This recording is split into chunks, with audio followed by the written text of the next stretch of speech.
But what caused the financial success was not extreme ability. You know, I have a good mind, but I'm way short of prodigy. And I've had results in life that are prodigious. And that came from tricks. I just learned a few basic tricks from people like my grandfather. What were those tricks? Kind of? Charlie, welcome to our Redlands family. Well, I'm glad to be here.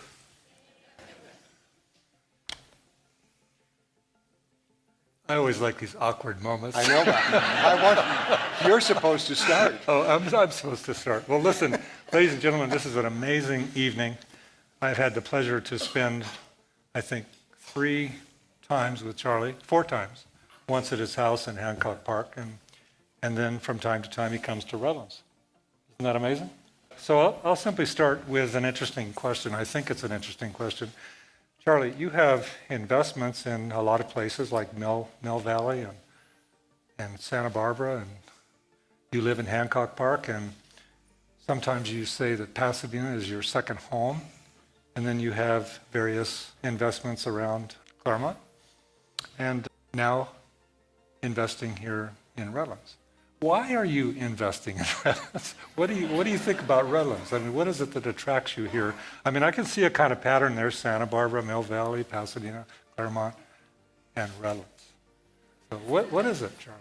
Well, I have a natural prejudice for this area because when I was at Caltech in 1943, I used to hang around here. My first wife went to Scripps College, and my sister went to Scripps College. And so I'm very familiar with this area. And of course, I've interfaced with a lot of the people who love these universities out here. Yes. And so I started with I always liked the orange trees against the mountains and the snow-capped whatever. So I started with a deep prejudice. Yes. But my investments here happened by accident. What happened was I live in a neighborhood which the Hasidic Jews sort of came into a few decades ago, a very successful group of people.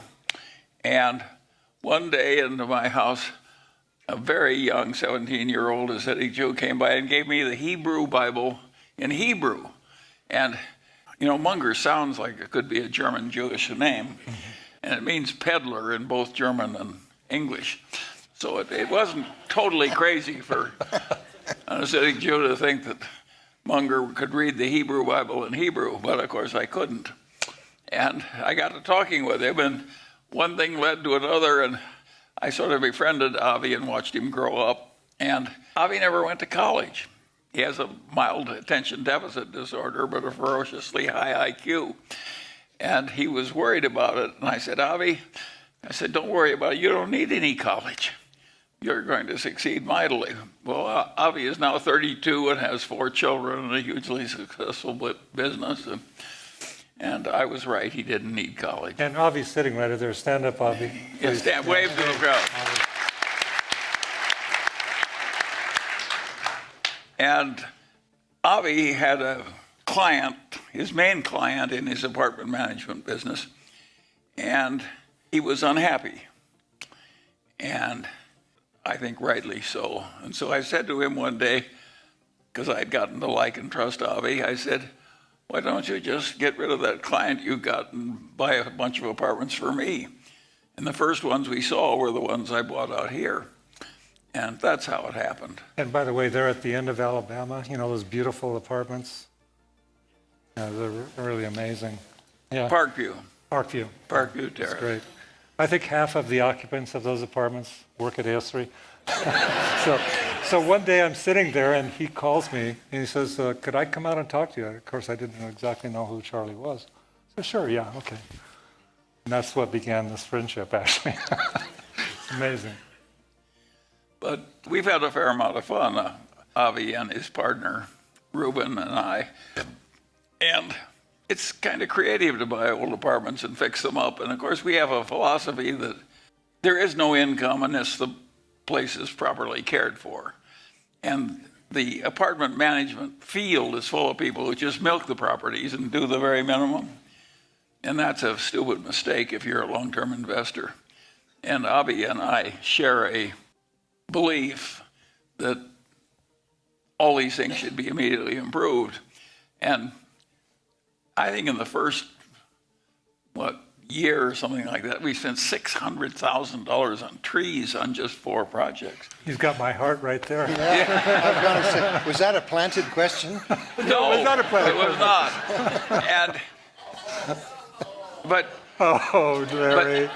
But Jack, you're probably doing it out of love, and I know how much better it's going to work for me, so I don't deserve much credit because it's very much in my interest financially to plant all those trees. Now, I would probably plant them anyway, but I can't prove that. At any rate, that's how we came out here, and of course I like the mountains, and I like the trees, and I like the people, and I like these good colleges. I didn't start out with the idea I'd picked Redlands out of the world. It's just where this apartment project that caught my attention was. But once I was here, I did not know there was an Esri company. I have made my way in life with a pencil and a pen and a calculating machine and the compound interest table, and I haven't looked at a calculus question since I was 19 years old. So I'm totally a creature of old-fashioned horse sense and a little arithmetic. And so I don't know about software companies like Esri. And so if I'd known, I would have paid more for the project. That's good. You know, it's a huge blessing to go into community. There's a big employer that keeps hiring and so forth. And Avi is so smart. I didn't suggest that he start giving.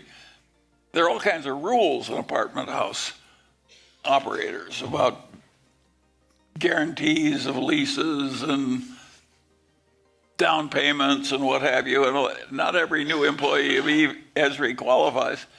And Avi just go and look at the situation and he waives all those requirements for anybody that wants to work at Esri. Thank you, Avi. I really appreciate that. Well, but there again, he doesn't deserve any credit. That's a smart business trick. So he doesn't know whether he's being nice or being greedy. I don't. Whatever. I like these things where a confluence of 2 factors is working in the right direction. Yeah. But I happen to think I share Jack's interest in design and architecture, which is an absolute accident. My uncle was a graduate of the Harvard School of Architecture, and I am a graduate of the Harvard Law School.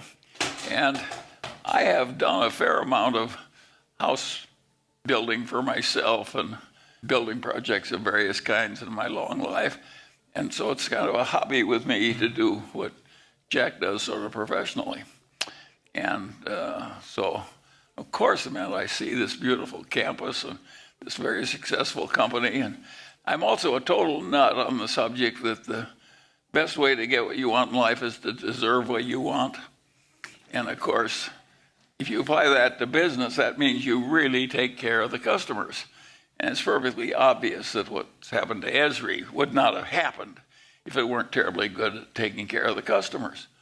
And of course, that's, again, I don't deserve any credit for doing it. I know I make more money taking care of the customers than I would if I were more short-term operating.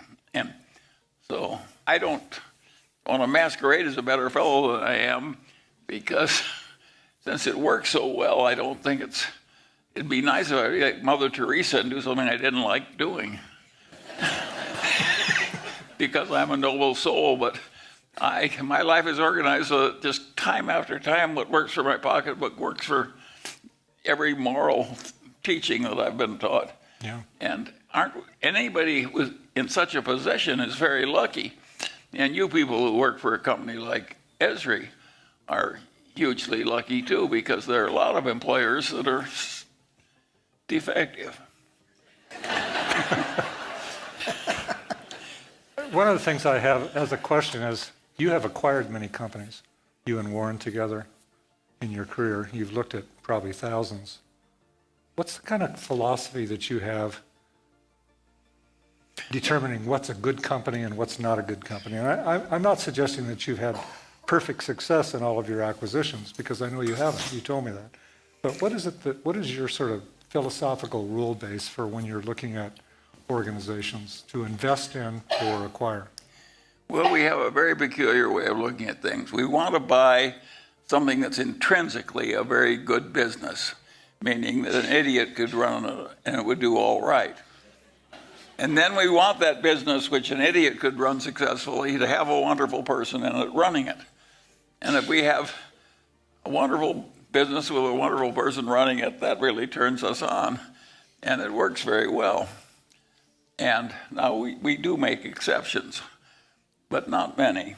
And it's a pretty simple philosophy. Warren sometimes says you have to choose good person or good business. And you know what he says? This is not politically correct. He says good business. He wants something that has such tremendous strength. I had a friend when I practiced law, and he said,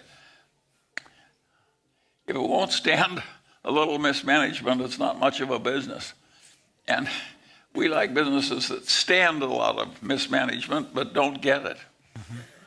So that's our formula. And we can't make it work perfectly, but it certainly worked better than most people's methods have been. And we reject some wonderful businesses with some wonderful people where it's just too tough. Yeah. And I took on once, I've been so lucky in life that I took on once a job of being chairman of a nonprofit hospital because it was a losing hand. Too many competitors, too weak a position. It had a lot of terrible defects.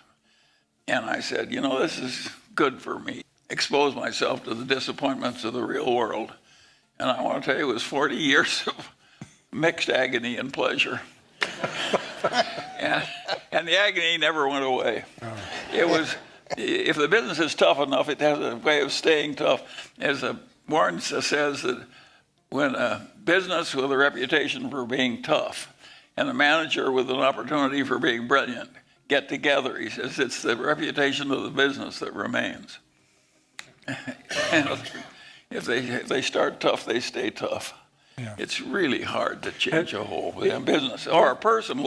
Lots of luck if you're somewhat disappointed in one of your children.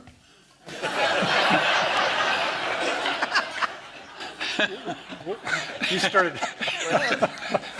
Yeah. One time you mentioned that you have a particular way of making deals with people, your friends, business deals.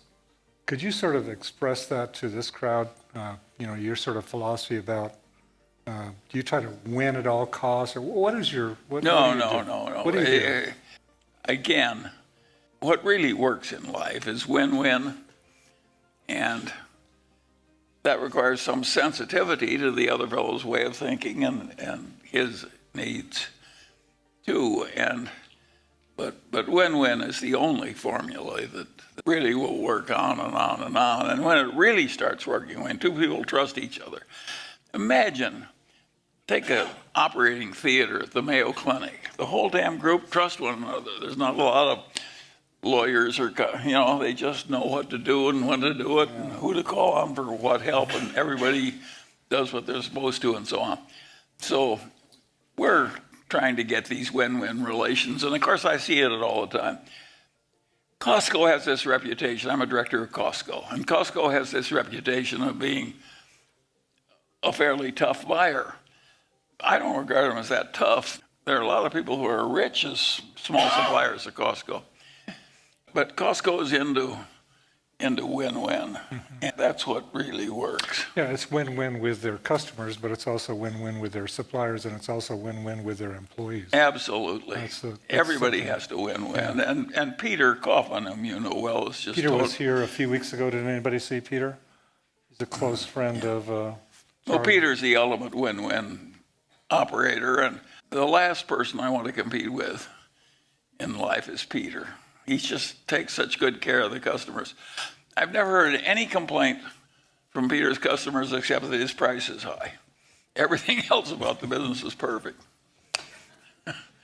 Larry, do you have any questions? Yeah, I don't want to totally, but I'm going to change it from the subjects you've been asking, Jack.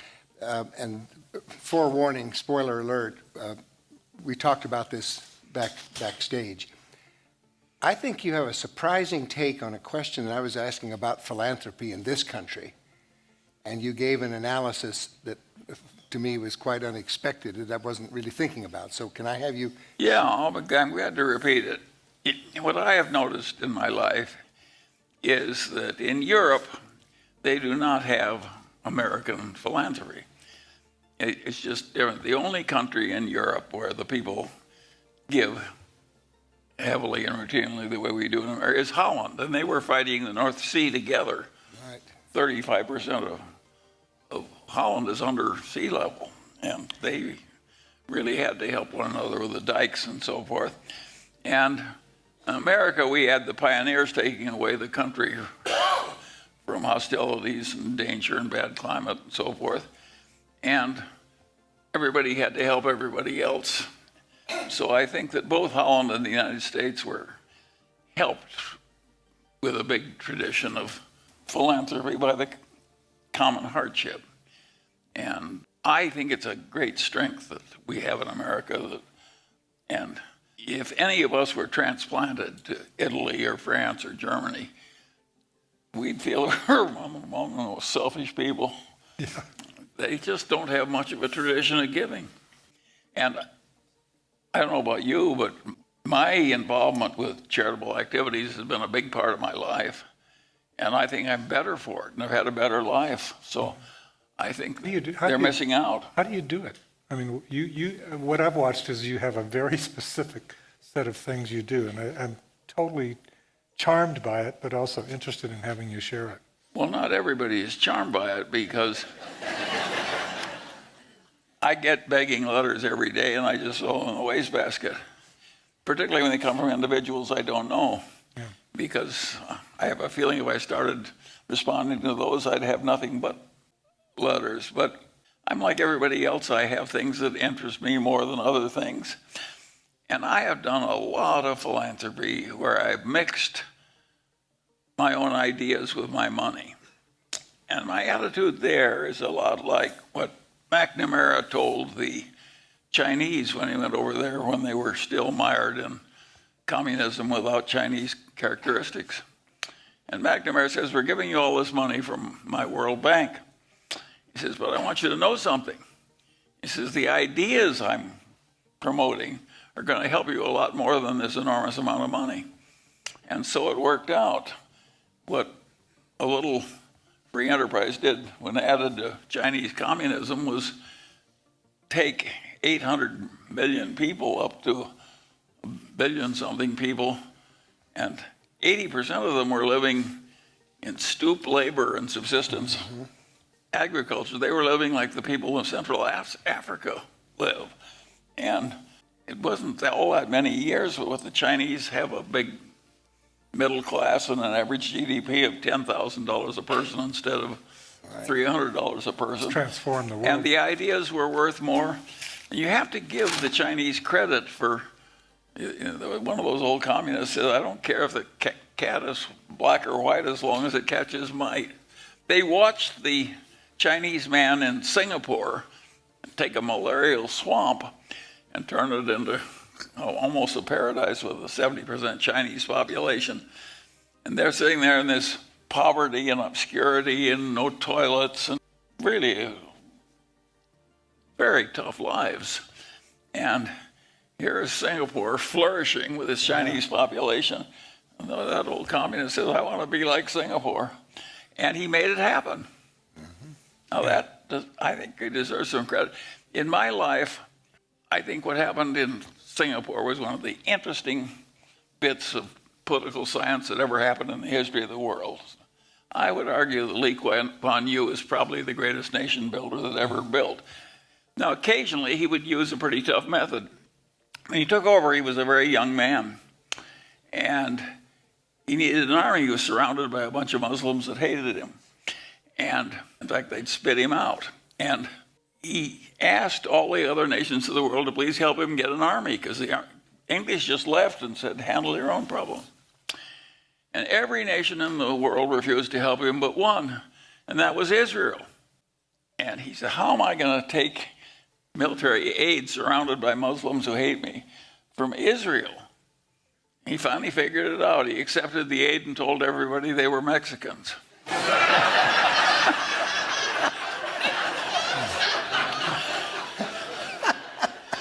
Well, you can see why he was so successful. He had a mantra, which doesn't have any literary quality, but it has a lot of good sense in it. He'd say over and over again, figure out what works and do it. Mm-hmm. That's what Bill Modern said. Very practical. Very practical. Figure out what works and do it. Do a follow-up on this. Do you feel that philanthropically, are people, I know there's not a gene, but born with an instinctive sense that to help, or is it a learned trait as one gets on? I think there's a million different reasons for philanthropy. And one thing that is very interesting that I've observed in my life, I've known a lot of roguish people that made a fair amount of money, and they start giving a little money to show off. And 20 years later, they're actually real philanthropists. You become what you pretend to be to some considerable extent. And having observed this so much, I think there's something to be said for hypocrisy, but that's not a common observation, but I've seen it do so much good in life that I don't think it's all bad, the hypocrisy. I always try to pretend to be a little better than I am. Not too much. By the way, don't you read a book a day, something like that? Well, maybe not. I read and I skim a lot. Yeah. I do the accidents of life. People give me books. I have a torrent of books. Perfect strangers give me books. Yeah.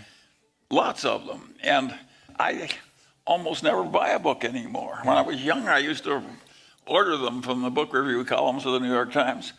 And now that it's torrent of books comes in, I just select what I want. And I'm amazed at how well some of these people are reading me. And what has that done to your life, I think? Well, it was perfect for me. I don't think you can take every bookish little boy and turn him into a billionaire by patting him on the head and say, read all you want, Johnny. But if it were that easy, there'd be more billionaires. But it enormously helped me. And I think reading, once you've learned it, reading and arithmetic, you can take in so much, and you can take it in on your own time schedule. If somebody's talking to you, he may be telling you something you don't want to know, you already know, it's too hard, or he's going too fast or too slow. Yeah. But when you're reading, you can just take it as you want it. So it's just God's gift. If you're into self-education, there's nothing like reading. And of course, people who do a lot of it have an enormous advantage. And what does that say to education? Yeah, Larry, you might have a question. Yeah, back to this issue about sort of today. You have such a variety and depth of diverse interests and ways in which you acquire knowledge and observation and all the rest. Where do you think we're headed in terms of specialization versus a broad-based, at least well, platform? Of course, specialization is the safest way up for most people. Mm-hmm. And for that reason, say surgeons know more and more about less and less, and that's what gets rewarded. And if you have a nasty fistula in your colon, you do not want a surgeon who's good at Proust or political science. It's understandable how the world rewards this specialization. I never liked it, and I loved picking up new ideas, being a passionate reader. And so I decided I'd make whatever living I could make doing what I like to do, which is sort of romping over a whole field. I do not recommend it to other people because the safe way up is to know a hell of a lot about something. And under our system, they find you out. Esri wouldn't have worked very well if you also raked lawns. You know, You never know, really. I've done my share of it. yeah, well, I mean, but if you had everybody out here Wouldn't work. working by the hour raking lawns on their spare time, it wouldn't work very well. And I think what Larry's trying to get at is the role of a liberal arts education. What is your thoughts about that? well, it's an enormous advantage. Of course, if you learn your own language, that's a very useful gift. And of course, learning the basic math of life is another tremendous gift. And if you're really good at picking up language and doing just basic arithmetic, you can take enormous territory. You don't need much else. I have never looked at a calculus problem since I left Caltech. Never left it. Never looked once, never used it. And I was a whiz. By the way, I went away totally. 70 some years, that was enough. Yeah, I don't know about your calculus, but mine is gone. But this other stuff never goes away. And if you keep honing it and if you get good at it, then you learn something that's more important than what they teach you in college, is you learn the method of learning. When I want to know something, I just learn it. And take, for instance, I got to the Harvard Law School. I couldn't figure out how Reverend Moon was inviting people out to one weekend and they came back brainwashed zombies for the rest of their lives. And nobody in the Harvard Law School could explain it to me. So I said, I'll figure it out for myself. You know, my mother had a little nursery rhyme, a little red hen that said, I'll do it myself, said the little red hen. So I said, I'll figure this out. Well, it took me a long time, but I finally figured out to my satisfaction exactly what was being done. They just stumbled into this through practice evolution. It wasn't calculated forethought. They just assembled a bunch of psychological tricks and pounded them on these people all at once under conditions involving stress. And at a certain point, the brain would just snap. And they had these people transformed into slaves. Boom. Well, that was a very interesting thing, but of course nobody wants to talk about it because it has implications, people fear. But I think that that habit of if they won't explain it to you, figure it out for yourself, has helped me enormously in life. It's also hurt me because you give terrible offense when you go into somebody else's profession and act like you know more than he does. Right. And I'm much smoother now than I was when I was young. And I'm still pretty insufferable. What are you thinking about today's economy in reference to 10 years ago, in reference to 20, 30, 40 years ago? What's going on today? Well, what's going on in politics is that the people hate each other more than they used to. It wasn't that we didn't have political hatreds in the old days, but now the hatred is you can cut with a knife on both sides. I think it's very ugly, and I also think it is stupid to allow yourself to hate that much. There are two things I've noticed in a long life really do enormous damage to the bearer. And one of them is resentment and the other is hatred. And it's just, what good is it going to do you to have this vast resentment of the way the world is? And of course, I've watched people work on resentment to get power in politics. Adolf Hitler did it, you know. We poor Germans have been abused, blah, blah, blah, blah, blah, waving his arms. And I think that we have drifted on both sides into way too much hatred and way too much resentment. And I think it does terrible damage to the bearer. You can be disappointed in your political opponent. You don't have to hate him. After all, you're probably as much of a nutcase as he is in some ways. Yeah, Well, does it scare you about our times, or what do you think? Do you think it's going to all work out? Well, swing back there's and always forth? been a fair amount of it in politics, you know. And Jefferson and Hamilton hated each other.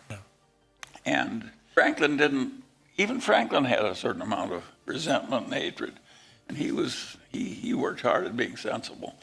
No, I think that we have way too much it's blinding. You hate that much, it blinds your cognition. And there's some good in everybody. To give an extreme example, Adolf Hitler was terribly nice to his dog, his mistress, and the Jewish doctor that treated his mother's cancer. I mean, there is something, even Adolf Hitler had something good in him. I mean, you don't have to be totally mad at everybody because you don't like their politics. What about economically? Are you afraid of the times today? I mean, compare it to 10 years ago when the Great Recession happened. And maybe if you could comment about the recession, what happened? In a sense, you got to remember that I had the easiest time in the easiest place that any generation ever had. Imagine being born a white male in a bourgeois household, born in 1924 in Omaha, Nebraska. I've had a huge tailwind all my life. There never was a better time when more things got fixed, more diseases got cured, there was more general prosperity and improvement, and so on and so on and so on. Is the future going to be as easy for the young male born in 2021? I don't think so. I think it's going to be harder. You can almost see that coming. And, and some of it was accidental. We got this terrible hydrogen bomb, and it's given us 60-some years of peace. Major peace. We have little wars. Yeah. And my father was scarcely out of one war before his son was going off in another. I think it will be tougher in the future, and I think I've been continuously invested in American enterprise for 70 years. And that was a pretty good 70 years. I think the averages are up something like 40 times in my adult life. There never was such a period before. In real inflation-adjusted time, of course, it's not 40 times. It's way less because maybe 2 or 3% of that per annum is inflation. But what are the chances, let's assume the real return was 7 or 8%. What are the chances that the person born today is going to have 7 or 8% growth and no big wars or troubles for 70 years? I'd say they're almost zero. Now, I don't think that's any reason to despair. After all, why should you despair in a world? If we have a game you can't win anyway, we're all going to die. And if you can stand that, you can stand a little depression or something. Yeah. That's true. But what about in a shorter time horizon? Is this a good time to invest in the stock market? It's a funny question, isn't it? Yeah. Well, I am continuously invested in American equities. But I've had my Berkshire stock decline by 50% 3 times. And it doesn't bother me that much. I regard that as just a natural consequence of adult life properly lived. So if you have my attitude, it doesn't really matter. I always liked Kipling's expression in that poem called If, and he said, success and failure, he says, treat those 2 imposters just the same. You just roll with it. Sometimes it's going for you and some against, and it's all part of the same game. And I think if you get rid of the crazy hatreds, I don't mean you don't avoid bad people. You will seldom talk to anybody who's better at avoiding bad people than I am.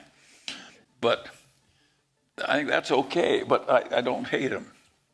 This causes me going to let... But it won't be as good. I don't think that it's going to be as easy for the next generation as it was for me. I understand. Jack, if you started all over again, you might not do as well either. I'm not anxious to go back and try. You want to go back to go and try again? No, none of us do.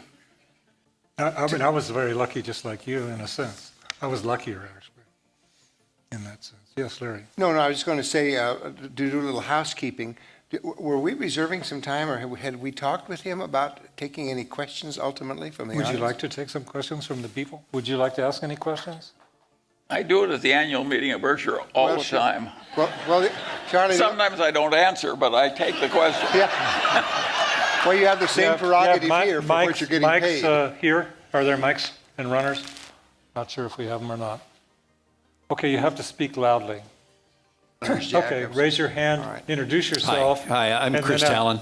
Hey, thank you so much for doing this, Jack. This is an incredible opportunity to meet somebody. It's just so amazing. What I'm struck by, Mr. Munger, is your humor, and I'm also struck by your partner's humor in your style of communication in front of a group, especially in front of probably your shareholders. My question is was it something that you developed over time, or was it something that just sort of happened naturally through your sort of homespun storytelling ability, your ability to understand the world? Yeah, Or- I think Warren and I are very much the way we were born. We were both a bit nerdish and not a huge successes as young boys.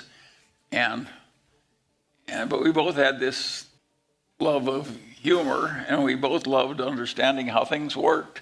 And we both have been lucky enough to attract marvelous associates and partners. And so if we weren't pretty good-natured, we'd be crazy. And I don't think if you don't have humor, I don't think you can get it. I think you're born with it. That's right. And the same with shyness and a lot of, you can conquer shyness a little, but basically I think we all live with the natures we were given, and we just have to make do.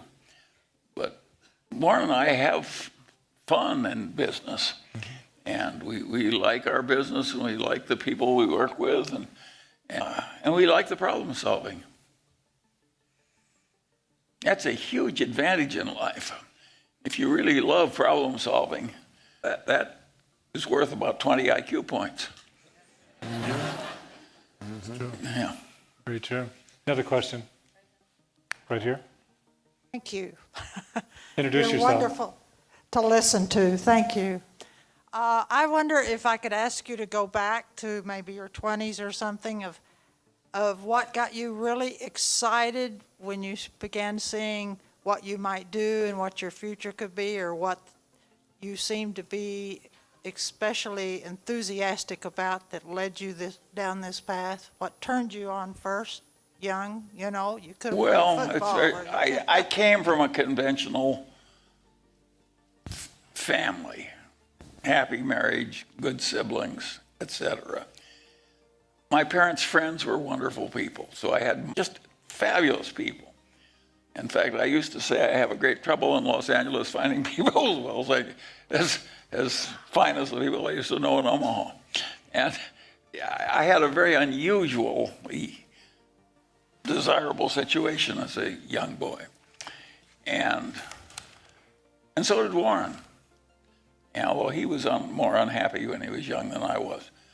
And it just happened. And I think what was born in was the proper training and proper background. My grandfather Munger had been born in extreme poverty. His two parents were school teachers in a little town in Nebraska, and 2 school teachers' income enabled him to buy the meat for dinner every night at the butcher shop in the little town he lived in Nebraska. And he went to the butcher shop with a nickel, and he bought the parts of the animal nobody else would eat. Now, if you start life that poor and make your own way, which my grandfather did, you're quite a fellow. And he was self-educated, and not self-educated in a rudimentary way. I mean, he spoke Greek and Latin self-educated. And so I had very interesting people as my examples. And my grandfather Munger believed down to the soles of his feet in being rational. And he worked at it. And I watched it, and of course it had worked well for him. It had made him district attorney and president of the Bar Association, and finally a very young federal judge, and he served as the only federal judge in his capital city for almost 40 years. I mean, he had a splendid life. And he always lived way below his income and was able to help other people when they needed help. He was a very good example. And he was kind of firm about it. He never took a drop of liquor in his whole life. Somebody asked him once, why don't you drink? And he says, why would I take money out of my pocket and put something in my mouth that would make my head work less well? Well, you can say why I like my grandfather. And he was politically incorrect when my parents got married. He came, he looked around the congregation, and it came time for him to make a toast. And he said, well, he says, I'm always particularly optimistic at a wedding when I see the same kind of people on both sides of the aisle. Well, that's not politically correct, but it's a very understandable sentiment. And so anyway, I had these good people around me, and a very interesting time of peace and so forth. But what caused the financial success was not extreme ability. You know, I have a good mind, but I'm way short of prodigy. And I've had results in life that are prodigious. And that came from tricks. I just learned a few basic tricks from people like my grandfather. What were those What tricks? kind of? Now everybody's leaning in, wanting to know. It's too late for you old guys.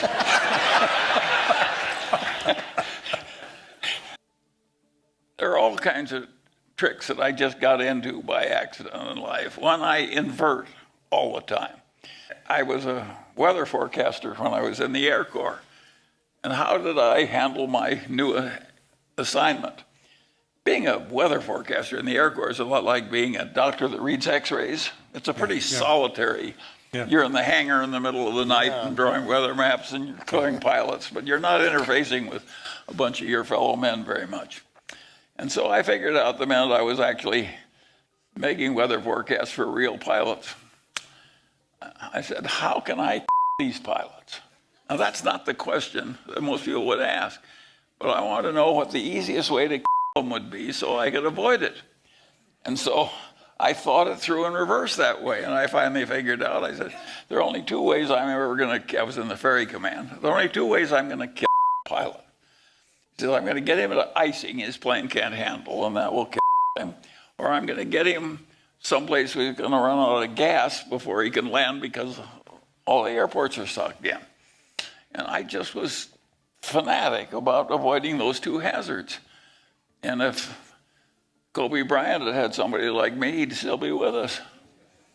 Yeah, it was so stupid to kill yourself that way. But just that basic, I may have learned that from my grandfather. My grandfather would say to me when I'm swimming, he'd say, swim as long as you want, but stay near the shore. Well, but you can laugh, but No, he was a very wise man. Exactly. Yeah. Well, what I'm hearing you say is that you, as a discipline, look at what the risk is on the other side of the situation and you avoid that. That's one of the rules, right? Well, it's like a lot of practical problems in algebra. If you invert, you can solve it easily. If you don't, you can't solve it easily. Exactly right. And so, of course, I had that trick very early. And most people, they say, how can you, please tell us what you do to save India or to help India. And of course, I would approach it differently. I'd say, what could I do which would most easily hurt India? And approaching it in reverse that way, I got better results. You look at the vulnerabilities. Yeah, yes, and I have a whole bag of tricks like that. I went to the ROTC both in high school and college. And the ROTC taught me to fire mortar shells or artillery shells, one shot over, one shot short, and then kapow.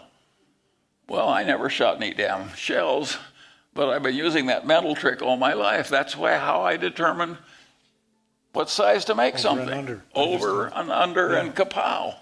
And so I just got a bag of tricks. And I got the right bag of tricks early.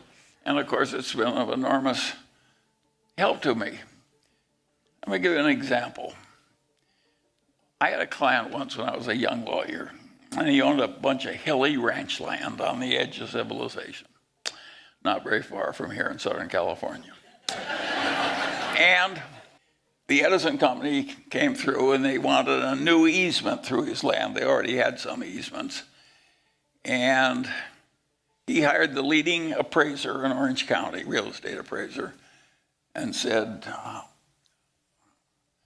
and he had the idea that he should have $250,000 for this easement from the Edison Company. And this leading appraiser, who was very pompous and very old and very distinguished, and he told him, no, I'm sorry, it's only $125,000 value in your damn ranch. And so he came to me and said, Charlie, can you talk some sense into this elderly appraiser? So I looked at his problem and I told the appraiser what I thought how he was doing his own appraisal wrong. I'm not a real estate appraiser, he is. And what he had done is what he was taught to do in appraisal school. He thought the problem through in 2 dimensions, and he figured out from comparable sales what the value per acre was, and then he computed the acreage, and he had something a little bit on the damage the easement would do to the remaining property and so, but it was all done in 2 dimensions. And I said to this appraiser, you've got to do this in 3 dimensions. You know, God gave us 3 dimensions.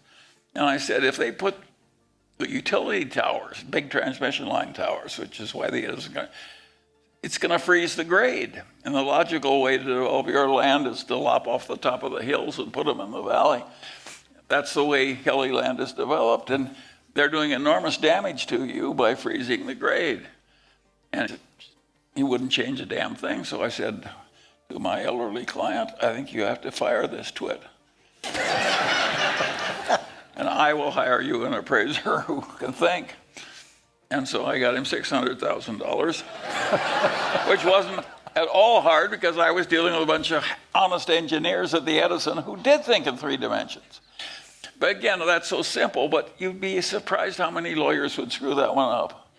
And of course, the people like that appraiser who didn't know his own business very well because he didn't pay attention to the fundamentals, those people are always with us. And if you just have the mental trick of constantly going back to the basics, it's pretty basic insight that Are you conscious? the geometrical problem in a real world is 3-dimensional. Are you conscious of the rules, or they're just there? Well, it's so habitual with me. Yeah, I understand. And I revolve possibilities and I rag problems hard. And if they don't yield, I come back. And so this is just a bag of tricks, and it enables a non-prodigious man to get prodigious results. Remember, last summer you bought Anadarko, the big oil company. Yes. And you described, I think you'd just gotten back from being with Warren for the weekend. Yeah. And you were describing that you didn't do all the analytics and you didn't do all of the research, but you used your bag of tricks, and you flew out to Omaha. You and Warren spent the weekend. You called up the president of the Bank of America, got the money, made the deal. No, I didn't go to Omaha. Or where did you go? No, we have a telephone. Okay. Okay. You talked. Okay, you talked to Warren about it. Anyway. Yeah, but you made it in about 2 days, and it was like No. Okay. Warren didn't need. Warren and I have been together so long that just one grunt we can speak a volume. And no, it's perfectly obvious the Permian Basin is our number 1 oil reservoir, and we don't have another like it. And it's perfectly obvious you have a preferred stock, that you have an advantage over everybody else, and plus an upside. And we've done this kind of thing before, too. So, of course, we did it, and it's not very difficult. But you're right. There are all kinds of organizations, endless due diligence, and we knew enough to act. Based on the rules. And why they were in a hurry, Yeah. yes, but you don't need perfect. If you're 96% sure, that's all you're entitled to in many cases. And I see these people doing this due diligence, and the weaker they are as thinkers, the more due diligence they do. And of course, it's just a way of allaying an inner insecurity. And of course, it doesn't work. You've got to be able to quickly understand it. How much brains does it take to know the Permian Basin is America's best oil reserve? It's layer after layer after layer. You know, there is nothing like comparable. Yes. And if you have an 8% dividend off the top, from a perfectly reputable place of very talented people, the woman who runs that is a production engineer. She's good. And they get better results in that shale than other people. And so it's a no-brainer. At least it's a no-brainer if you don't make it hard. But I see people, in America now they do these leverage buyouts. And these firms do what they call due diligence. And they will send armies of young lawyers out at high rates per hour to riffle through all the purchasing orders at a place like Esri. Don't even think about it. No. I'm not thinking about it. But my point is Esri wouldn't. No. You don't have to look through the purchasing orders Right. to know that Esri is a good business. And I don't think people who are that insecure mentally ought to be in positions of decision-making power. Yeah, That's good. I'll applaud that one. Okay, we got one more question. What's it going to be? It better be a good one. It's a good one. Okay. Introduce yourself. Hello, I'm Joshua Gillespie. Thank you, Larry, Jack, Charlie, for all being here. Charlie, like you, I am very excited about investing in undervalued assets. However, specifically what I'm interested in is low socioeconomic, young folks who are not college bound. So what specific advice, functional advice, would you give to that demographic of folk who are looking to better their lives? Well, I don't think you can just give advice to the young and just have it automatically sprout like Jack's beanstalk. A lot of people are just natural non-sprouters. And so my technique is to find the people who have the sprouting and then fertilize them greatly. And in other words, Warren puts it in a more pithy way, as you might imagine. He says, we make silk purses out of silk.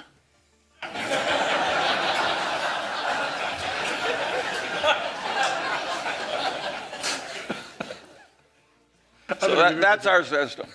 That's great. We don't know how to turn.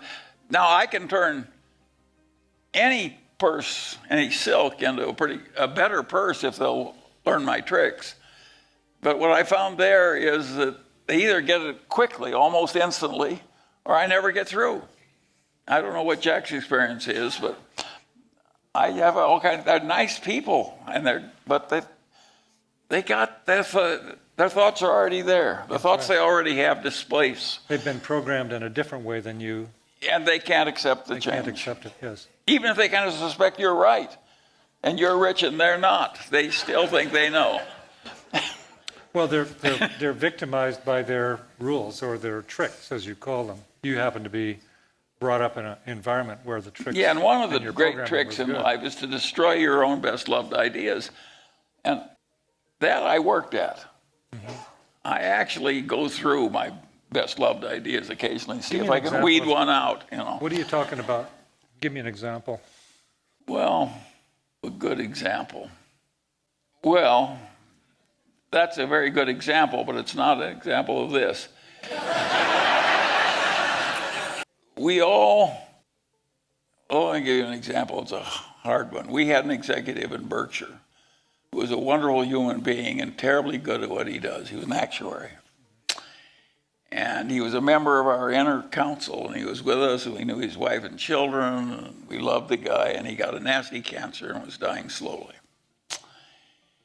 And we just left him there, dying and failing. And the reinsurance contracts he signed during those last 2 or 3 weeks were awful. It was a mistake. And I've never done it again.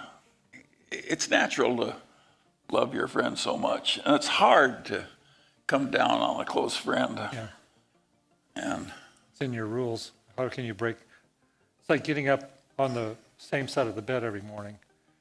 When you believe in something, like you obviously are expressing a couple things to me.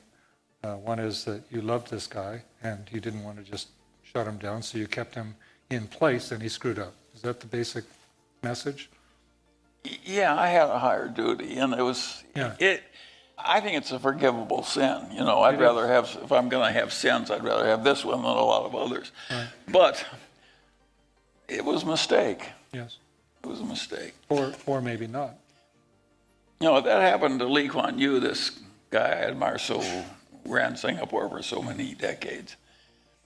And his best friend had committed some moral act and immoral act, and it had come to life, and he committed suicide.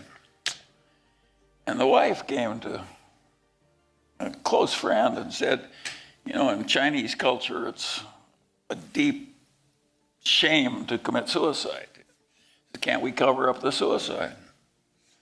He said, no, we can't cover up the suicide. Again, he was just tougher on maintaining certain standards. I don't know if that's right or not, but I suspect he was right. After all, he built an empire. He built a whole nation, and all I've done is build one wallet.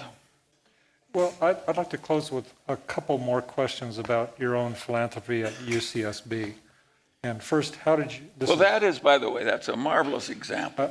Yeah, exactly. Because there's an example. So here I am. I'm 95 years old this time. This is Chancellor Yang. Yeah, but I've got a friend who's the widow of the last surviving grandchild of Doheny, major California oilman of a former era.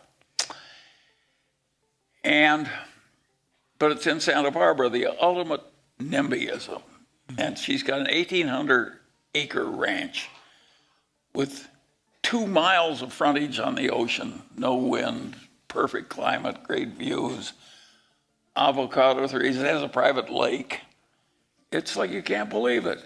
And she can't sell to anybody because nobody in Santa Barbara is going to be fair enough to allow her to do anything with her own property. And she really needed to sell. And so I said, Topsy, I'll give the university $70 million and it will buy the ranch with my $70 million.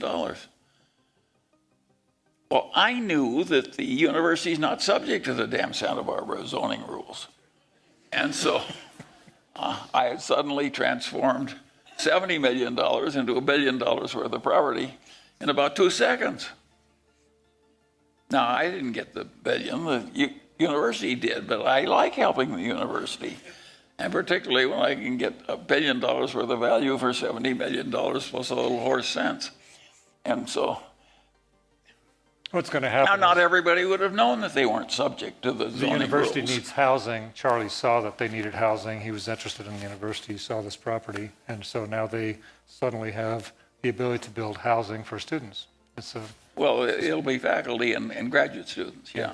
But it's more extreme than that. I just got approved last week by the subcommittee of the Regents to build a dormitory for undergraduates at UCSB. In this case, I'm going to give them 20% of the money, and they're going to borrow the rest at 3% or something like that. But this housing is going to put 5,000 students on 5 acres, and the housing will be the best of its kind in the world. Well, how in the hell can some 95-year-old guy who doesn't know anything to speak of about housing suddenly be right when he says we'll put 5,000 people on 5 acres and it'll be the best housing in the world? Well, but I've built other housing. I'm not quite as ignorant as I look. And I realized that all I had to do was to make a big square building, which is 10 stories high, and devote the top story to being a sort of an art town in the sky with great views, looking out at the world with high ceilings and so forth.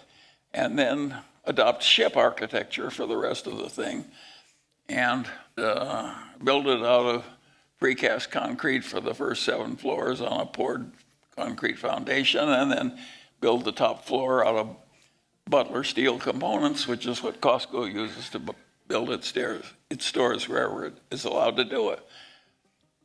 And when I work that out, it works like gangbusters. It can't possibly. I've already done every trick in this building. I've already done somewhere else. I just assembled a trick out of a bag of tools. It sounds ridiculous.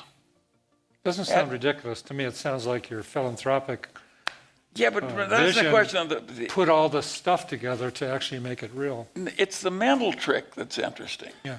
Why can't a university with an IQ average of 160 and nothing to do but think about its future? Oh, one thing else I did. Why can't they do that on your own, is what you're saying? Why are the universities so stupid? That's a very important question. And they're not stupid about everything. They just have a few blind spots. And one of the blind spots is they run out of land. Now, how can a great university in the most important state in the most important country in the world, how in the hell can you run out of land and think you're being a rational university? UCLA has run out of land. Berkeley has run out of land. How can places so massively brilliant, they win Nobel Prizes and so forth, be stupid enough to run out of land? The answer is they get these damn bureaucracies. And somebody has to be the adult in the room. It's not a mild bit of craziness to run out of land if you're UCLA. Well, my grandfather would say, he basically thought it was sinful to be dumber than you had to be. And I share some of that. What you can't remove, I think, is forgivable, but to have an easily removable ignorance in your own head is really stupid. But anyway, that is really going to happen. You people are going to live to see it. And building ship architecture on land, how hard a subject is that? I've seen the plans. They're really so clever for students to live in. Views for every student to the ocean. Well, let me tell you Shared the space. final one, what these great IQ 160 people do. It takes 20 extra square feet of space under the building code that binds the university in California, the UC system. 20 extra square feet to give a student his own private sleeping area. 20 extra square feet. Can you think of anything dumber than building housing that's going to last 200 years when you force a whole bunch of unrelated people to live together and throw up on one another and God knows what? To save 20 extra square, the incremental cost of 20 extra, it's insane. So I gave every student his own room. And when Hey, all right. I went to the Regents Committee, there was this nice woman, and she said, she says, I never had a single room in my whole college career where I didn't have somebody else in it. It's insane. It's absolutely insane. And I'm fixing it. But why wasn't it already fixed? Well, did you study architecture, or how did you come to all of this? Well, I hate to admit this to somebody like you who's a perfectionist, but I pick easy problems. They are. And it's easy to fix housing when the people are so dumb they put 2 unrelated people in the same room and it takes 20 extra square feet to eliminate that defect. So I seek out easy problems. I've tried hard problems. It makes it a lot more difficult. Okay, I got one final one, Yeah. Charlie. Didn't you buy See's candy? Yes, I certainly Why did. did you do that? Why did I do it? I mean, yeah. Anybody got a guess on? Well, here I want to confess something that will give you all encouragement. Because it will show how dumb we all were when we were young and how we barely bought it. The price was $35 million and they had $10 million in surplus cash. And they were making $4 million a year. so hardly expensive. And it was this iconic brand. And been created by a woman that was 70 years old when she founded the company. Very interesting story. And at the very end, we were about $100,000 apart. And Warren was used to saying, God damn it, you know, I'll bid 20 and an eighth, and I don't mean a quarter. And we just almost didn't buy it. And I would not, we just squeaked through. We made a wonderful decision because we were just barely smart enough to make a no-brainer. And that teaches another lesson too. We all start out stupid, and we all have a hard time staying sensible. And you have to keep working at it. Berkshire would be a wreck today if it were run by what Warren and I knew when we started. We kept learning us.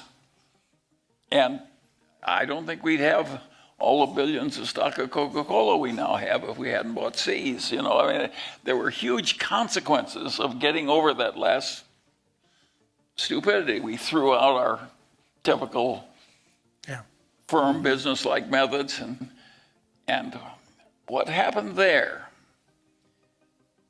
neither Warren and I deserve any real credit for. My partner, I had wonderful partners all my life, who was a petroleum engineer. He just said to Warren and me, you guys are all wrong on this. He says, this is a wonderful company and you're being way too chintzy. There aren't many companies like this. And that he changed our minds. So now you know how we were smart enough to buy Seas. Barely. The answer is barely. You said to me, okay, this is my last question. By the way, we're smarter now. I'm glad. I'm glad everybody appreciates Seas. Yeah, Don't you exactly. guys love Seas? Yes.